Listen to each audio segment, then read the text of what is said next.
আমার ঘরে এসেছিল।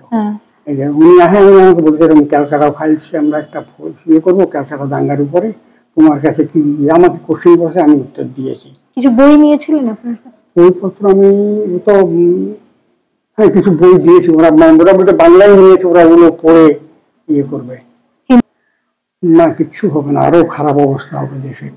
ক্যালকাটা দাঙ্গা আরম্ভ হওয়ার প্রথম 3 দিনে 1 হিন্দুরাই মার খেয়েছে, কিন্তু গোপাল পাঠা সেদিন ঢুকে, গোপাল পাঠা প্লাস বিহারী গোয়ালা এবং ভবানীপুরের শিখরা সংঘবদ্ধ হয়ে যখন ঢুকে দাঁড়ালো, তখন সুরাবুদ্দি পশ্চাদাপসারণ করলেন যে শেখ মুজিবুর রহমানকে যে লোক ইয়ে করে, এবং বিহারী মজুমদার পুলিশের প্রাক্তন ডিরেক্টর জেনারেল IPS, ওনার বাড়িতে বসে অনেকবারই বলেছে যে শেখ মুজিবুর রহমান মানে ইয়ে থেকে আপনার চিতপুর থেকে ইয়ে কিনে এনে অস্ত্র এনে মানে নারকেল ডাঙ্গায় মুসলমানদের সুরাবুদ্দিন বুড়ির গাড়ির দিঘি থেকে অস্ত্র বিতরণ করছে দাঙ্গা চালানোর জন্য, যে গঙ্গায় ভাসিয়ে দিয়েছিল।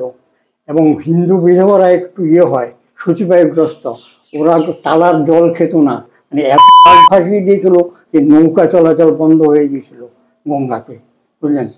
3 দিনের পরে যখন প্রচন্ডভাবে গোপাল পাঠার নেতৃত্বে বিজয় সিং নাহার আরো কিছু একজন ঘোষ ওদের নেতৃত্বে যখন রুখে দাঁড়ালো মুসলমানদের বিরুদ্ধে, তখন সুরাবুদ্দি মানে তার টনক করলো, তখন সে মিলিটারি নামানোর চেষ্টা করে কলকাতার দাঙ্গা থামালো।